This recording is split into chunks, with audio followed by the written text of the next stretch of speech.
Setelah kita melakukan beberapa proses dalam pencatatan, mulai dari jurnal, kemudian posting ke buku besar, dan melakukan proses penggolongan di dalam neraca saldo, maka selanjutnya yang harus kita lakukan adalah penyesuaian.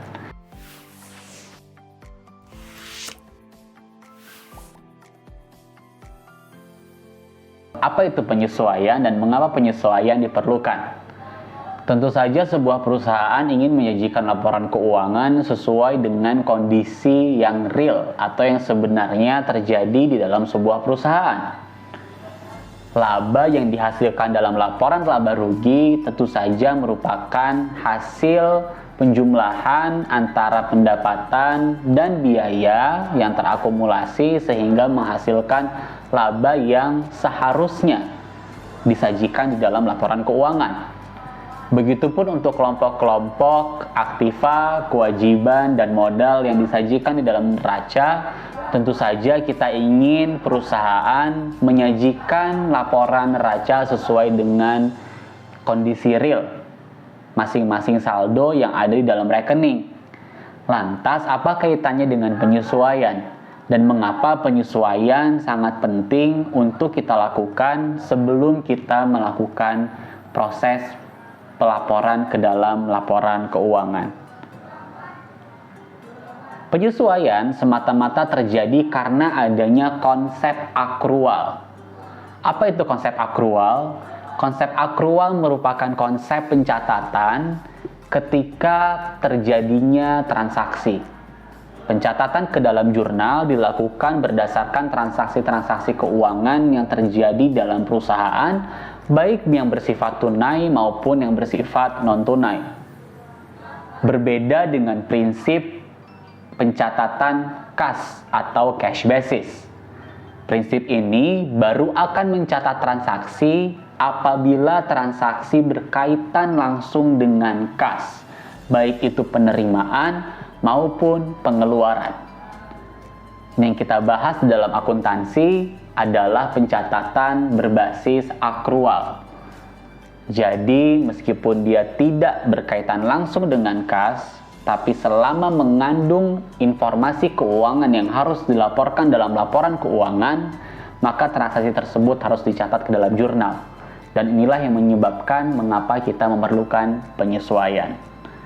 Tentu saja hal-hal lain akan kita gali lebih lanjut di dalam materi ini.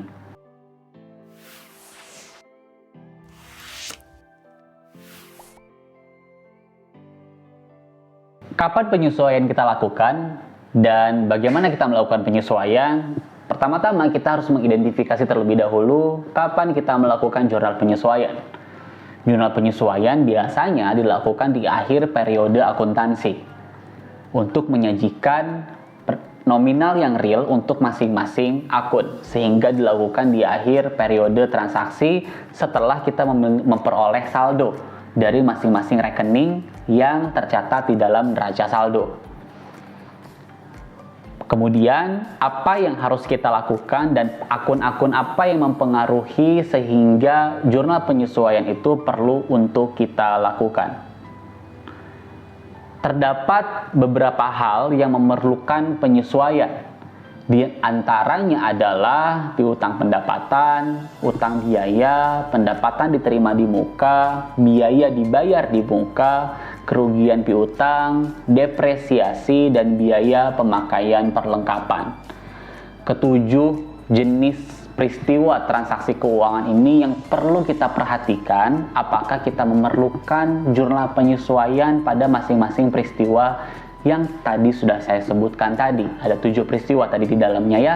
Bisa kita putar ulang nanti audionya apa saja 7 peristiwa tersebut yang mempengaruhi sebuah transaksi sehingga kita harus melakukan jurnal penyesuaian. Saya akan berikan satu contoh atau beberapa contoh pada materi ini. Mungkin yang pertama adalah pendapatan diterima di muka. Seperti apa pendapatan diterima di muka? Misalnya, ketika kita ambil contoh Amir pada materi sebelum ini, ketika Amir yang merupakan pengusaha, anggap saja jasa perbaikan komputer. Terdapat seorang pelanggan yang datang membawa komputernya yang rusak ke toko milik Amir. Kemudian pelanggan tersebut membayar nominal 1 juta rupiah untuk jasa yang akan dilakukan oleh Amir. Sehingga kita bisa ketahui bahwa Amir menerima uang sebesar 1 juta rupiah tanpa melakukan proses perbaikan apapun. Proses perbaikan akan dilakukan setelah uang diterima oleh Amir. Inilah yang kita sebut sebagai pendapatan diterima di muka. Ketika pelaku usaha belum melakukan jasa yang seharusnya diberikan atau belum menyerahkan barang yang dia jual, namun uangnya sudah dia terima di awal. Transaksi ini tentu saja akan memerlukan penyesuaian jika terjadi di akhir periode. Mengapa demikian? Karena pendapatan diterima di muka yang diperoleh oleh Amir belum sepenuhnya menjadi pendapatan milik Amir. Pendapatan diterima di muka masih bersifat sebagai piutang, di mana Amir masih harus menyelesaikan jasa perbaikan komputer milik pelanggan. Ketika diketahui bahwa misalnya ketika Amir telah menyelesaikan jasa perbaikan komputer dan ternyata hanya berbiaya 800.000 rupiah, maka secara transaksi kita dapat menyimpulkan bahwa pendapatan Amir hanya 800.000 rupiah dan yang 200.000 rupiah harus dikembalikan kepada pelanggan. Inilah yang kita sebut sebagai sebab terjadinya jurnal penyesuaian di akhir periode akuntansi. Mengapa demikian? Karena ketika kita tidak melakukan penyesuaian, maka yang akan muncul di dalam laporan keuangan adalah pendapatan diterima sebesar 1 juta rupiah dan Amir belum bisa mengakui pendapatannya sebesar 800.000 karena kita tidak melakukan jurnal penyesuaian. Contoh selanjutnya adalah biaya dibayar di muka. Biaya dibayar di muka merupakan biaya yang kita keluarkan di awal sebelum kita betul-betul merasakan manfaat dari biaya yang kita keluarkan. Sebagai contoh, ketika Amir menyewa ruko sebesar 12 juta rupiah untuk periode 12 bulan. Misalnya Amir melakukannya pada tanggal atau pada bulan Juni. Bulan Juni Amir mengeluarkan uang 12 juta rupiah untuk sewa ruko dalam periode 12 bulan. Bagaimana penyesuaian atas transaksi ini kita lakukan? Di akhir periode akuntansi pada bulan Desember nantinya, Amir harus melakukan jurnal penyesuaian atas biaya dibayar di muka. Mengapa demikian? Karena Amir telah melakukan atau telah menggunakan ruko selama kurang lebih dari bulan Juni, Juli, Agustus, September, Oktober, November, dan Desember, 7 bulan. Amir sudah menggunakan ruko sebesar 7 bulan, maka Amir harus mengakui biaya sebesar waktu yang dia gunakan selama menggunakan ruko tersebut. Apabila 12 juta itu untuk setahun, maka berarti 1 bulan Amir harus mengakui biaya sebesar 1 juta rupiah. Ketika digunakan sudah 7 bulan, maka jurnalnya adalah biaya dibayar di muka harus berkurang sebesar 7 juta rupiah sesuai dengan masa penggunaan ruko oleh Amir. Dan kemudian akan bertambah di kolom biaya, yaitu sebesar 7 juta rupiah di debit dan biaya dibayar di muka di kredit. Kurang lebih seperti ini model penggambaran untuk proses jurnal penyesuaian, sehingga biaya dibayar di muka akan tersajikan sesuai dengan jumlah yang seharusnya dan biaya tersajikan dengan jumlah yang seharusnya, sehingga laporan keuangan yang dihasilkan juga menyajikan angka-angka yang memang seharusnya dilaporkan. Nah, selanjutnya kita akan membahas apa yang akan kita lakukan setelah melakukan jurnal penyesuaian.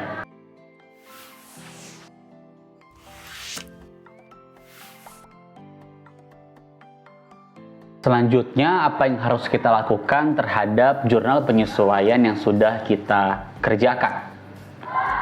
Setelah kita melakukan proses jurnal umum, posting ke buku besar, menghasilkan neraca saldo, maka pada tahapan ini yang di akhir adalah neraca saldo. Dan neraca saldo ini yang akan kita sesuaikan berdasarkan jurnal penyesuaian yang sudah kita lakukan. Maka yang harus kita lakukan selanjutnya adalah menyusun neraca saldo setelah penyesuaian. Apa itu neraca saldo setelah penyesuaian?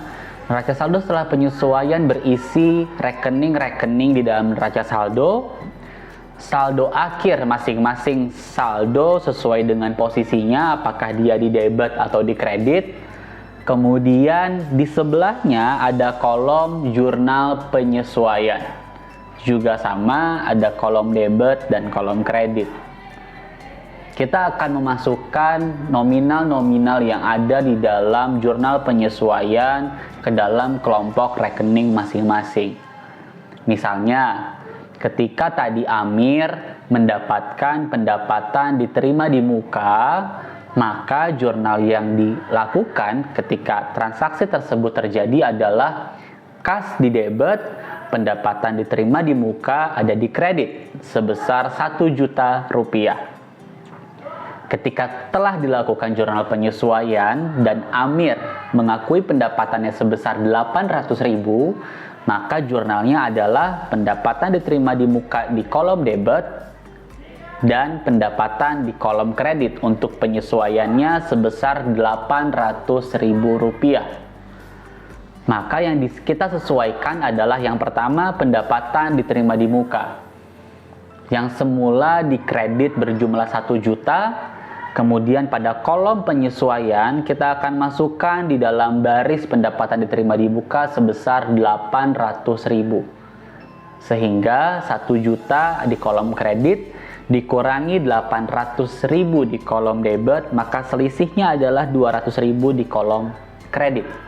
Maka 200.000 tersebut yang akan kita pindahkan ke dalam neraca saldo setelah penyesuaian. Begitupun dengan biaya dibayar di muka. Ketika 12 juta rupiah tadi untuk sewa ruko telah kita cantumkan di kolom debit sebesar biaya dibayar di muka, kemudian kita lakukan penyesuaian karena kita telah menggunakan atau Amir telah menggunakan ruko selama 7 bulan, maka biaya dibayar di muka kita pindahkan ke kolom kredit. Maka di dalam neraca saldo setelah penyesuaian, biaya dibayar di muka yang semula muncul di neraca saldo pada kolom debit sebesar 12 juta, maka di kolom jurnal penyesuaian akan muncul nominal 7 juta rupiah di kolom kredit. Sehingga selisih dari 12 juta di kolom debit dan 7 juta rupiah di kolom kredit menghasilkan 5 juta rupiah di kolom debit pada neraca saldo setelah penyesuaian.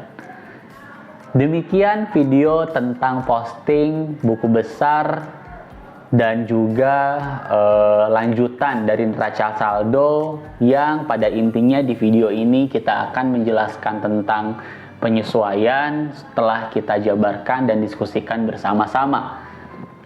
Ingat bahwa penyesuaian dilakukan untuk menghasilkan saldo real di dalam laporan keuangan. Dan kita juga harus ingat bahwa penyesuaian dilakukan terjadi akibat proses atau prinsip akrual dalam pencatatan transaksi keuangan. Terus belajar dan menggali lebih lanjut di luar dari podcast ini, dan kita akan bertemu lagi pada materi-materi selanjutnya dan tetap di akun asik. Terima kasih dan sampai jumpa.